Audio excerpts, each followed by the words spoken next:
Hello student, हमारा topic था study of utilization of radioactive isotopes in the investigation of biogenetic study. यानी हमको क्या करना है, इसमें रेडियो एक्टिव आइसोटोप्स का यूज़ करके हमको इन्वेस्टिगेशन करना है या पता लगाना है बायोजेनेटिक स्टडी की।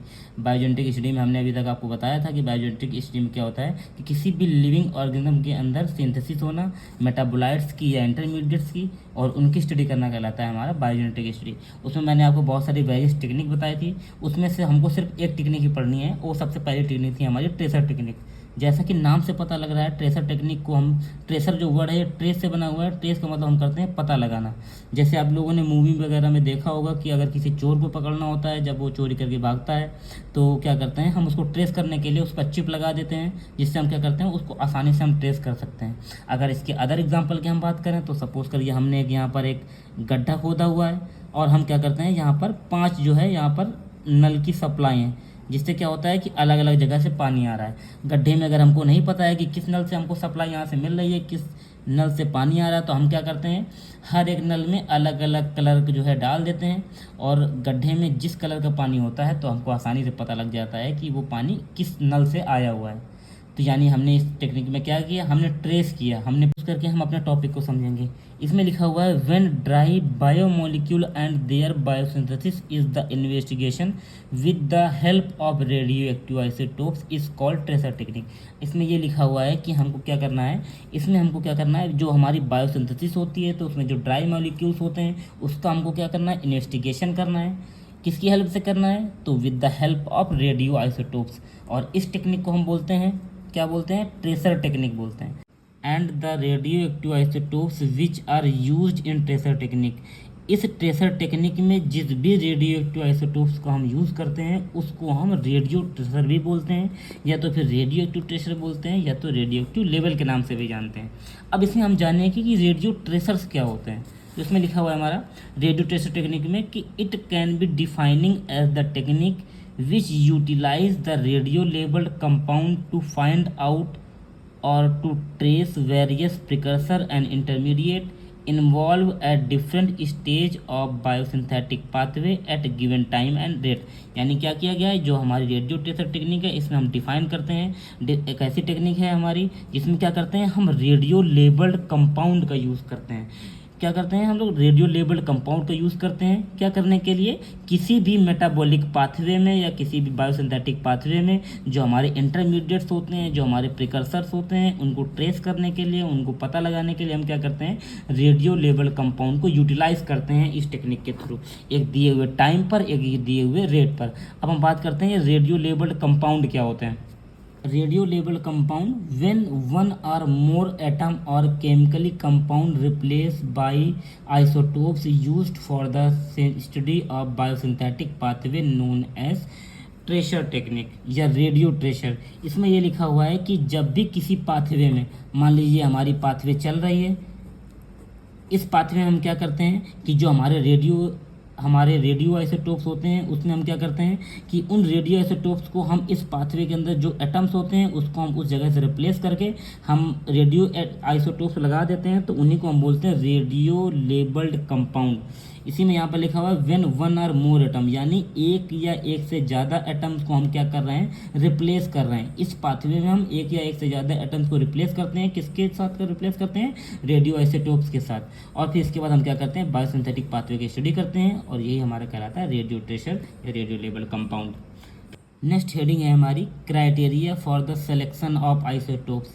जिस भी आइसोटोप्स को हम यूज़ करते हैं बायोसिंथेटिक स्टडी को पता लगाने के लिए या उसकी स्टडी करने के लिए, तो उस आइसोटोप्स को सेलेक्ट करने के लिए कौन कौन से क्राइटेरिया होने चाहिए, हम आपको इसके बारे में बताते हैं। इसमें सबसे पहला पॉइंट लिखा हुआ है specific radio active isotopes used for the individual metabolic site. यहाँ पर यह बताया गया है कि अगर मान लीजिए कोई भी एक मेटाबॉलिक पाथवे चल रही है, इस पाथवे में हम जिस भी जगह पर आइसोटोप्स यूज़ कर रहे हैं उसमें हम क्या करते हैं, इंडिविजुअल मेटाबॉलिक साइट, यानी कि जो मेटाबॉलिक साइट है उसमें हम क्या करते हैं, एक स्पेसिफिक टाइप का आइसोटोप्स ही यूज़ करते हैं। ऐसा नहीं करते कि एक ही जगह पर या मतलब अलग अलग जगह पर हम एक ही तरह के आइसोटोप्स लगा दें, ऐसा नहीं करते हैं। हम किसी भी इंडिविजुअल मेटाबॉलिक साइट में हम स्पेसिफिक रेडियो एक्टिव आइसोटोप्स का ही यूज़ करते हैं।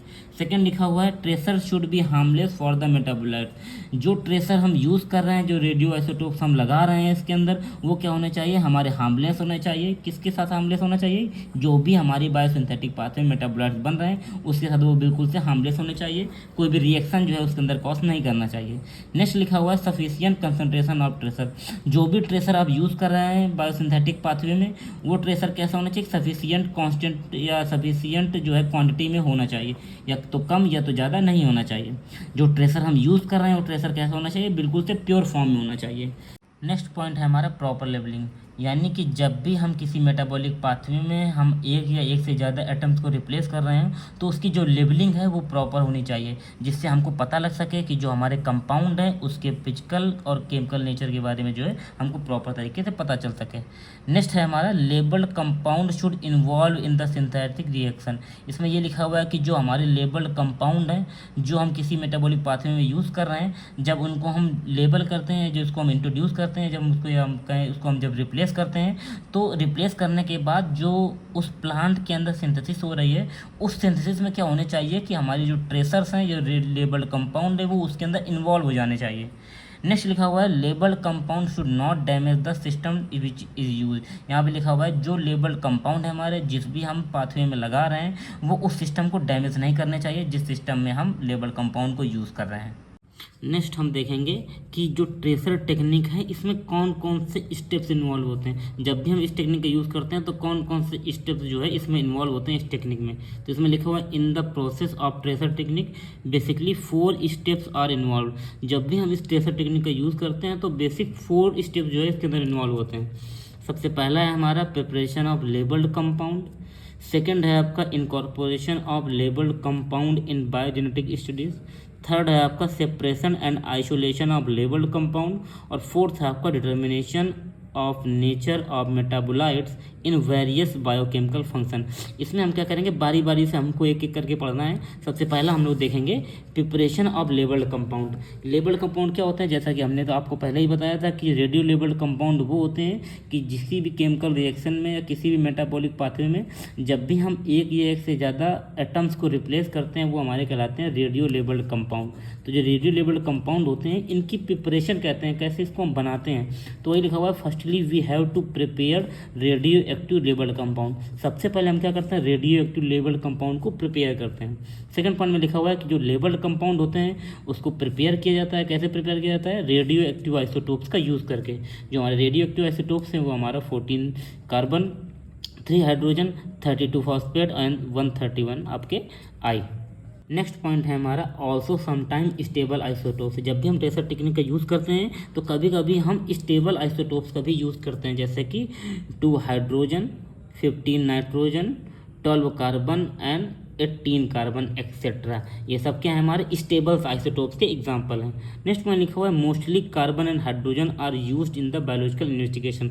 यानी इसमें ये बताया गया कि मोस्टली हम कार्बन या हाइड्रोजन का ही यूज़ करते हैं किसी भी मेटाबॉलिक पाथवे में। मेटाबोलाइट्स को पता लगाने के लिए हमेशा जो कार्बन और हाइड्रोजन को ही रिप्लेस किया जाता है ऐसे रेडियो एक्टिव आइसोटोप्स के द्वारा। नेक्स्ट पॉइंट लिखा हुआ है choose those isotopes which have the long life, यानी कि हम ऐसे आइसोटोप्स का यूज़ करते हैं इस इन्वेस्टिगेशन में जिसकी जो लाइफ होती है वो थोड़ी सी लॉन्ग होती है।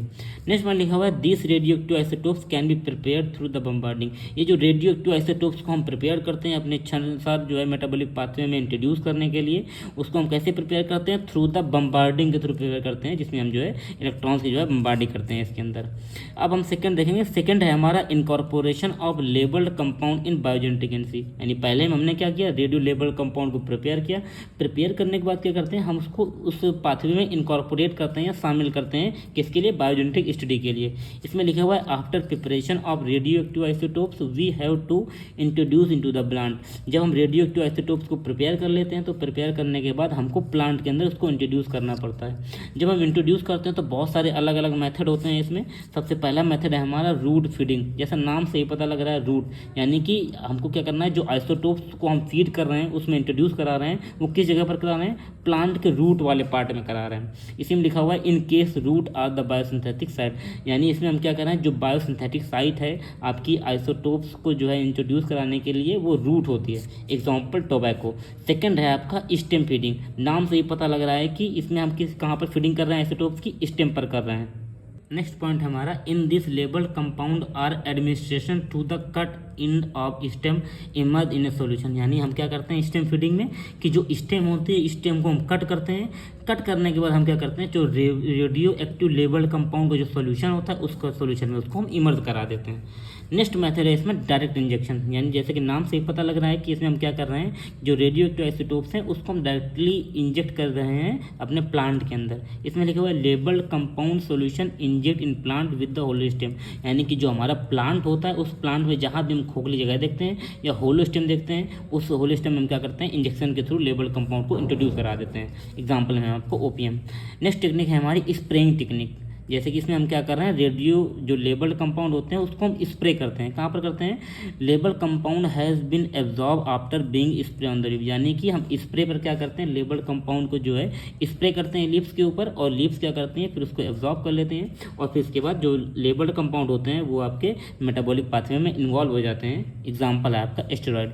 नेक्स्ट पॉइंट इसमें लिखा हुआ है now label compound administration to the part of any technique, इसमें लिखा हुआ है कि जो लेबल कंपाउंड होते हैं उसको हम किसी भी टेक्निक के थ्रू क्या करते हैं, उसको हम प्लांट के पार्ट में एडमिनिस्ट्रेशन करते हैं। नेक्स्ट पॉइंट है हमारा after administration labelled compound become a part of metabolic pathway, यानी कि लेबल कंपाउंड को जब हम एडमिनिस्ट्रेट कर देते हैं, इंट्रोड्यूस कर देते हैं, तो एडमिनिस्ट्रेट करने के बाद जो लेबल कंपाउंड होते हैं वो उस प्लांट के मेटाबॉलिक पाथवे में जो है इन्वॉल्व हो जाते हैं और फर्दर जो है फिर आगे के रिएक्शन जो है वो परफॉर्म करते हैं आपकी। थर्ड है आपका separation and isolation of label compound, यानी सेकंड के बाद आता है आपका थर्ड। सेकंड में हमने क्या किया था, सेकंड में हमने लेबल कंपाउंड को इंट्रोड्यूस किया था। इंट्रोड्यूस करने के बाद जो लेबल कंपाउंड होते हैं वो आपकी मेटाबॉलिक पाथवे में इन्वॉल्व होते हैं, और इन्वॉल्व करने के बाद जो भी कंपाउंड बनते हैं, कंपाउंड बनने के बाद जो लेबल कंपाउंड होते हैं उसको हम सेपरेट करते हैं या आइसोलेट करते हैं आपके थर्ड मेथड में या थर्ड स्टेप में। इसमें लिखा हुआ है after radioactive tracer are use in biogenetic studies comma its separation and isolation is essential, यानी कि रेडियो एक्टिव आइसोटोप्स का हम यूज़ करते हैं बायोजेनेटिक स्टडी, उसके बाद हमको क्या करना पड़ता है कि जो रेडियो एक्टिव आइसोटोप्स हम यूज़ कर रहे हैं उसको हमको सेपरेट करना पड़ता है और आइसोलेट करना पड़ता है, और ये बहुत ही ज़रूरी है। जिससे हमको पता लगता है कि मान लीजिए प्लांट के किसी हमने सॉफ्ट पार्ट में जो है हमारे रेडियो एक्टिव आइसोटोप्स को हमने इंजर्ट किया है, तो जब हम सॉफ्ट फ्रेश टिश्यू जहाँ पर होते हैं तो उसमें हम इन्फ्यूज़न और मेसेरेशन टेक्निक का यूज़ करते हैं। ये हमारी इन्फ्यूज़न मेसेरेशन क्या है, बेसिकली हमारी एक्सट्रैक्शन की एक टेक्निक है। जहाँ पर प्लांट में हार्ड टिश्यू प्रेजेंट होते हैं वहाँ से हम हॉट परकुलेशन और डिकॉक्शन के थ्रू जो है एक्सट्रैक्शन जो है करते हैं।